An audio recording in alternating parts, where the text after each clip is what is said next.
tenemos el placer de recibir a Germán Novelli, periodista de Estados Unidos, radicado en Wisconsin. Germán, muy buenas tardes. Miguel Riza te saluda. ¿Cómo estás? Buenas tardes, Miguel Riza. Buenas tardes, Argentina. Aquí estamos siempre para comentar y analizar el espectro político de los Estados Unidos. Sí, la verdad que hoy una jornada fuera de lo común y como primera vez en la historia, ¿no? Que la tercera persona en línea sucesoria haya sido destituido del cargo, ¿no? Sí, no es la primera vez que ocurre en Estados Unidos, porque la primera vez que ocurrió, pero no fue por destitución, claro, sino fue porque el speaker le dio tuberculosis y murió. Uh-huh. Estuvo 257 días en el cargo. Pero esto que pasó con McCarthy es un hecho inédito, totalmente inédito, en toda la historia de los Estados Unidos desde que tiene Congreso. Es decir, desde que fue fundado prácticamente, porque los padres fundadores no solamente se dieron una constitución, sino establecieron los poderes en este país. Sí, sí, totalmente, como bien decías. Ya en 1910 hubo una votación también para destituirlo, pero no fue fructífera. Y en el 2015, que era lo que vos hacías referencia, antes de ir a juicio, a la votación, ya había renunciado la persona que estaba en esa situación. Pero esto es inédito, porque acá hubo una votación y que, bueno, está mostrando el caos que se va, o al menos que tiene o que va a empezar a surgir a partir de esto en la política norteamericana por una cuestión de cómo se mueven los poderes dentro de ese país, ¿no? Mira, yo creo que el caos no comienza con esto. El caos ya había comenzado.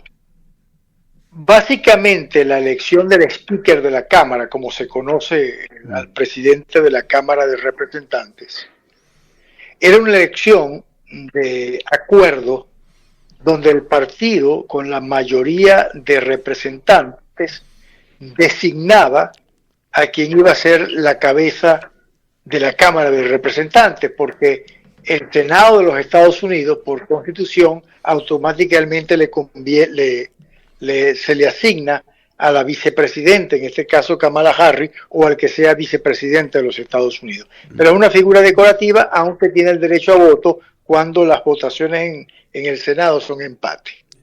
Pero ya la crisis se venía a venir. Se venía a venir porque elegir a McCarthy no fue cosa fácil. Recordemos que fueron varias elecciones y en ningún momento hubo los votos suficientes para elegirlo. Inclusive se hizo necesario que el presidente Trump llamara a orden para que los republicanos llegaran a un acuerdo que eligieran a McCarthy. Pero la presidencia de McCarthy siempre estuvo en condición muy endeble. Creo que la gota que derramó el vaso y que molestó a 7, 8 republicanos es que estaba planteado, que lo sabemos todos, que si la Cámara de Representantes no aprueba el presupuesto de la nación, el gobierno prácticamente se paraliza, el gobierno federal. Es decir, ni los Border Patrol, ni los que trabajan en el correo, ni los del FBI van a cobrar un centavo, porque son empleados federales. McCarthy negoció con los demócratas para lograr un acuerdo que permitiera no cerrar el gobierno federal. Esto molestó a los más radicales del Partido Republicano al punto que decidieron defenestrarlo. Pero hay un hecho curioso. Los republicanos tradicionales no votaron por defenestrar a McCarthy, solamente 8.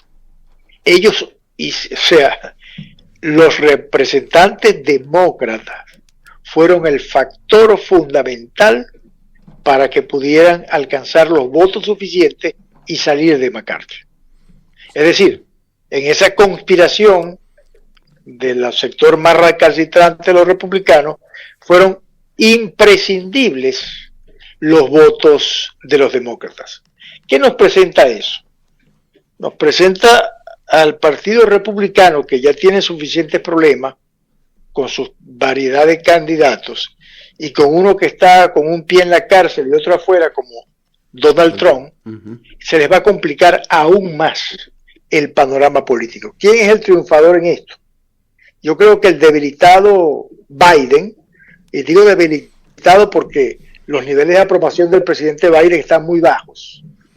Algunos inclusive señalan que no tiene ni siquiera la capacidad para continuar en la presidencia, algunos por edad, otras cosas porque las torpezas que se han cometido en materia económica, que son parte de lo que heredamos en la pandemia, ahora lo fortalece, porque le da la oportunidad a los demócratas, a pesar de la crisis creada en la frontera, de volver a repetir con Biden como presidente en las elecciones del año que viene. Sí, eso es lo que le iba a preguntar. No sé si en este momento la influencia del presidente Trump pudiera hacer posible el milagro, dicho en términos reales, el milagro de reunificar a las fuerzas republicanas. Pero hasta ahora, dicho en español coloquial nuestro, los republicanos pusieron la cómica con los payasos y los animales juntos.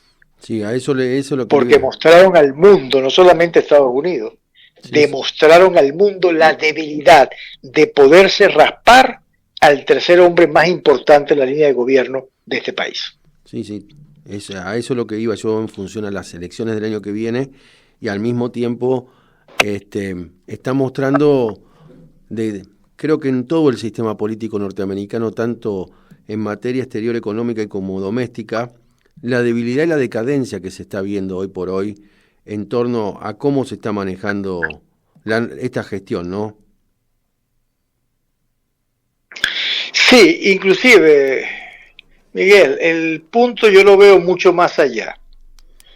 Este país que acostumbradamente, por toda su historia, teníamos dos grandes partidos con candidatos ideológicamente bien definidos. En vista de todo este desastre en la clase política estadounidense, surgió un elemento como Trump, que es lo mismo que le está pasando a ustedes en Argentina con Milei. Totalmente de acuerdo. Lo que le pasó a Venezuela con Chávez. Surgió un elemento de antipolítica que llegó a la Casa Blanca e hizo todos los desastres que ya sabemos. Pero en los candidatos republicanos es que todos tienen el mismo discurso de Trump. Un discurso supremacista blanco, un discurso que discrimina. Es más, a mí me da risa porque los candidatos todos están de acuerdo en quién va a ser el más fuerte para expulsar de este país a los inmigrantes hispanos. Con los europeos nunca han tenido problemas. La vaina es, como decimos en Venezuela, los frijolitos negros de la partida, que son ahora los latinos. ¿Y quién va a ser más radical, por ejemplo, frente a otras fuerzas como China, que acusan a Biden de estar cerca de China, pero no se acuerdan que Trump estuvo muy cerca de Putin, etcétera, etcétera? Pues ya vivimos esa película. Lo que vemos es un claro desgaste de la clase política, pero mira, sin oportunidad de que aquí salga un Milei. Aquí no hay esa posibilidad. Porque aquí inclusive hubo muchos años atrás que surgió una tercera fuerza y no llegó a ninguna parte. Con Peirot, no sé si recuerdas tu historia. Sí. Partido Verde, si no mal lo recuerdo. Así, o sea, aquí no va a pasar eso porque aquí hay muchos intereses.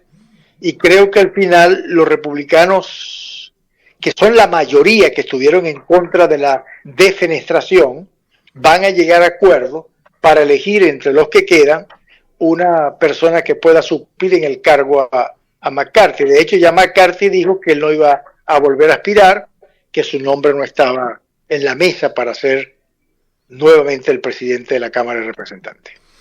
Muy interesante, y lo que también, en función a lo que usted decía, que no va a aparecer un Milei, porque también el sistema norteamericano, el sistema político, tiene otra concepción, se mueve más como un... Está blindado. Y sí, y aparte aparte de blindado, se mueve como si fuese el directorio de una sociedad anónima, ¿no? Es decir, por un lado el Congreso, por el otro lado las agencias de inteligencia como la CIA, el Pentágono, las multinacionales. Hay una especie de decisión más colegiada que lo que puede establecer una sola persona, como es el caso, lo que la figura, el caso presidencialista que tenemos en Argentina, ¿no? Ahí no ocurre tanto eso. Sí, y es parte del problema de toda América Latina, el presidencialismo. No sé hasta qué punto ha sido muy bueno. Creo que no. No. Pero el caso es que hay una figura constitucional que se llama el check and balance, es decir, el equilibrio de poderes.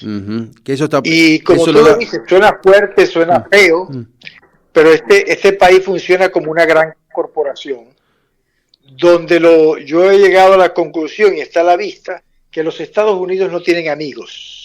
No, solo intereses. Aliados. Solo intereses. Solamente intereses. Punto. Así se mueve esta sociedad. Sí, totalmente. Y eso lo sabe bien Trump, que ha vivido de la trampa y el negocio toda la vida. Y creo, mira, hasta anteayer, yo podría jurar que Trump iba a convertirse de nuevo en presidente, porque veía el gobierno demócrata bien debilitado. Si los republicanos no se recomponen y mandan una señal clara de unidad y de orden, amigo mío, buenas noches, en el 2024 seguirán los republicanos en oposición. Y cuidadito si no pierden la mayoría en el Parlamento.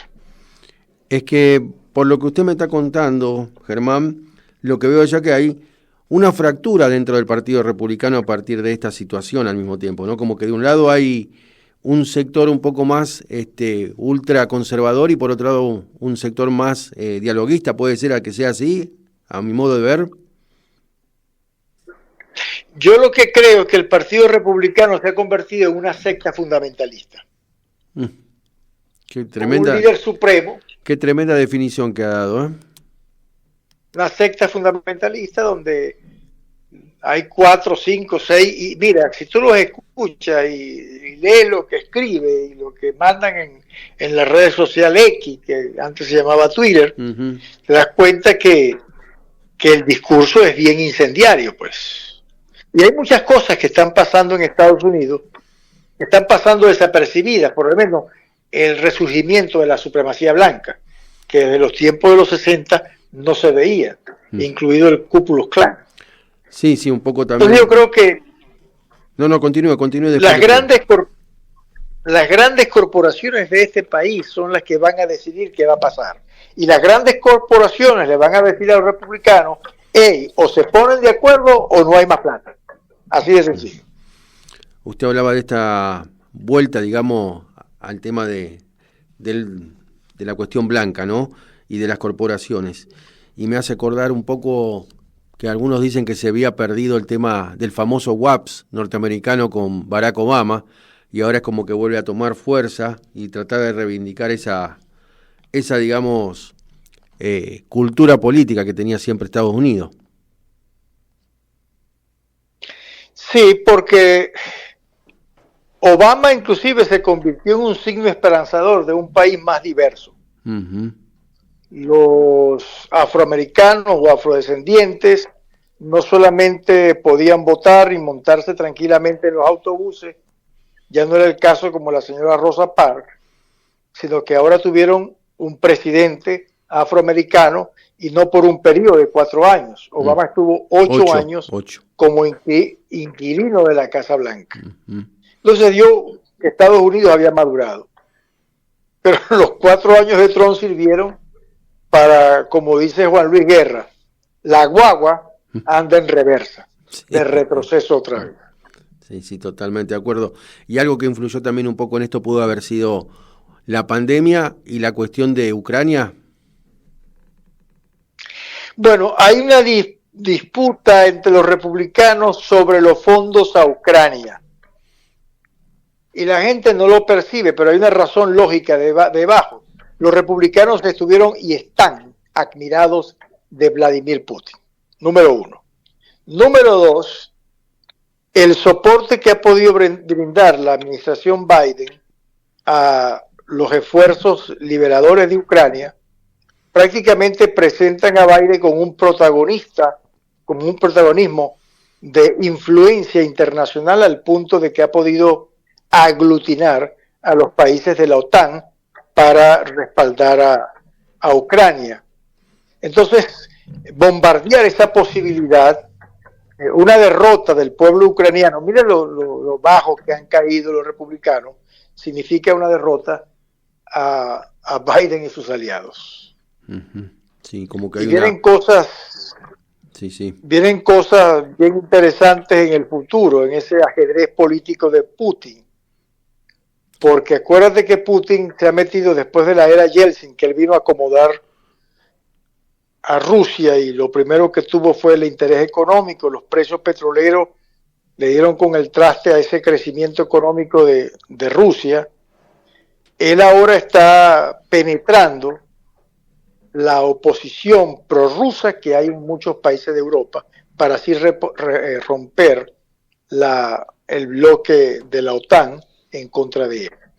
Así que vienen muchas más cosas en este escenario. Seguramente. Cosas que vamos... Sí, lo escucho. Se seguirán viendo cosas. Se seguirán viendo cosas. Lamentables para la historia de la humanidad, en mi opinión. Yo creo lo mismo porque no se ve un líder de parte de Occidente tan fuerte como Putin y como Xi Jinping en China, ¿no? Es como que están marcando más la agenda internacional de lo que se marcaba antes, desde, digamos, como si fuese un poco el ombligo del mundo, tanto la OTAN con Estados Unidos y Europa, ¿no? Y eso como que se ha perdido. Después de Angela Merkel, Europa se quedó sin un caudillo, como diríamos acá en Argentina. Sí, el tema de la OTAN, yo lo analizo con el simplismo de decir, el plan no era ese. El plan post Segunda Guerra Mundial era otro. La contención de la división que se hizo del mundo, entre la Unión Soviética y los Estados Unidos había funcionado hasta que cayó el muro de Berlín y surgió una mujer del talante de la canciller o de la ex canciller Angela Merkel en Alemania. Todo estaba bien. El punto es que el mundo ya no tiene dos polos. Mire, basta recordar la historia. En este país por poco no se arma una guerra de grandes dimensiones por el pedacito de tierra de la isla de Cuba.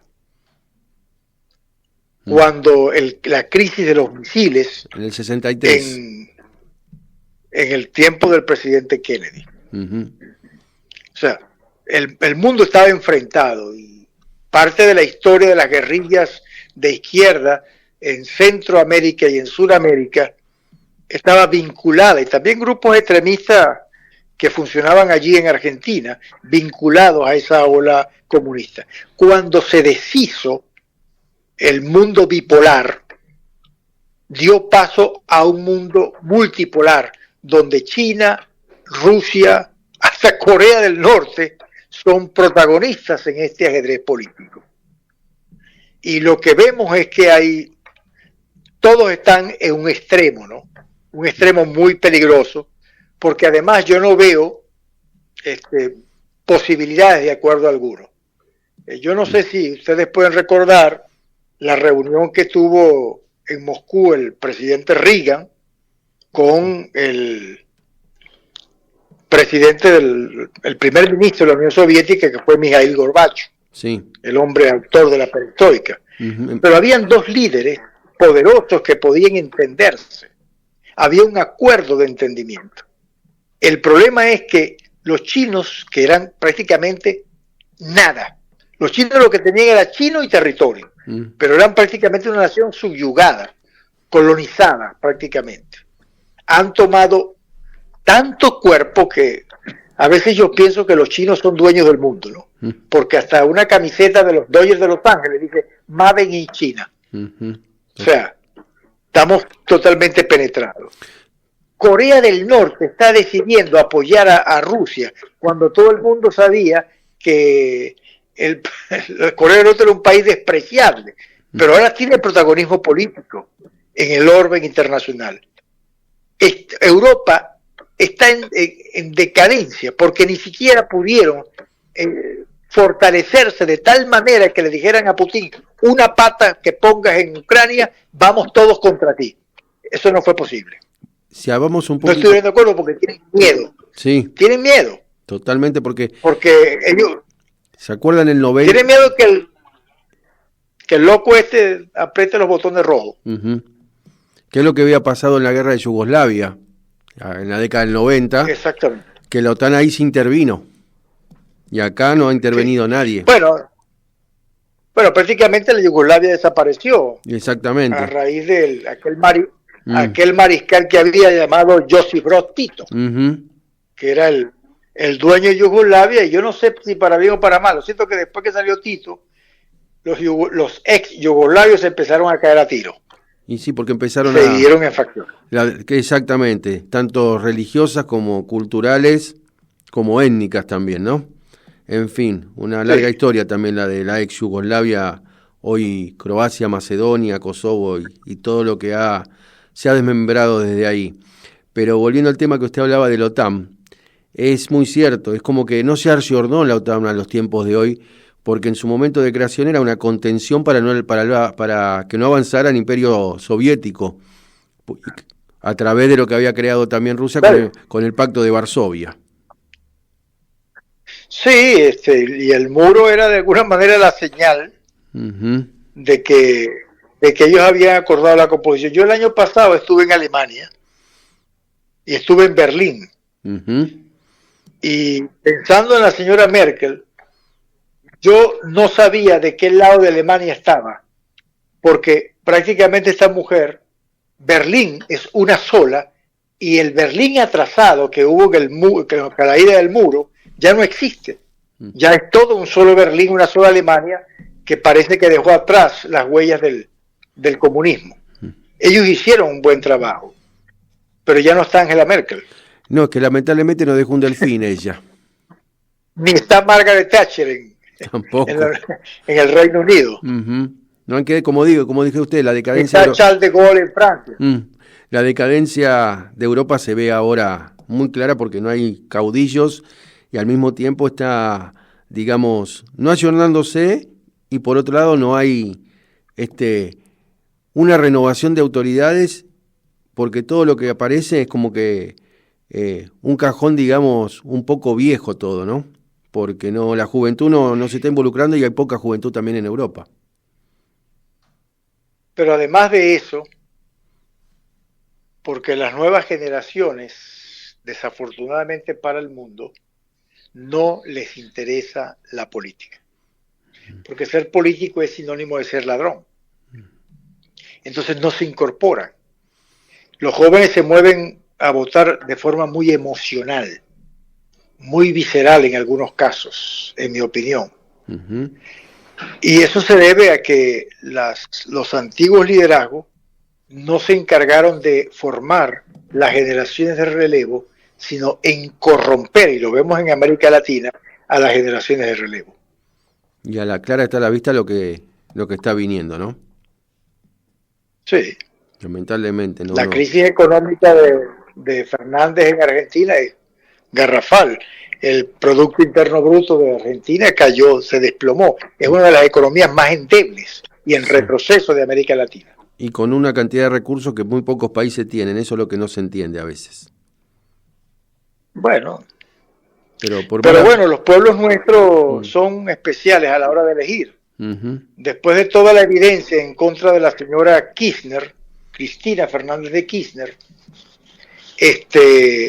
donde prácticamente se comprobó que era una ladrona, los tipos la eligen como vicepresidente.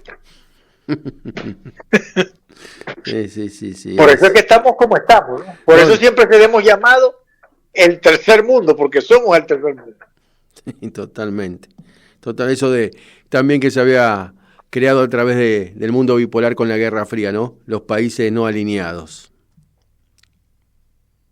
Sí, que era una respuesta donde estaban agrupados todos los que de alguna manera simpatizaban con el mundo soviético. Totalmente. Decían no alineados, pero estaban alineados. Sí, una forma encubierta de decir no formo parte de ninguno de los dos bandos, como quien diría. Pero todos sabíamos, como dice la canción, por más que te tongonees, siempre se te ve el bojote. Sí, totalmente.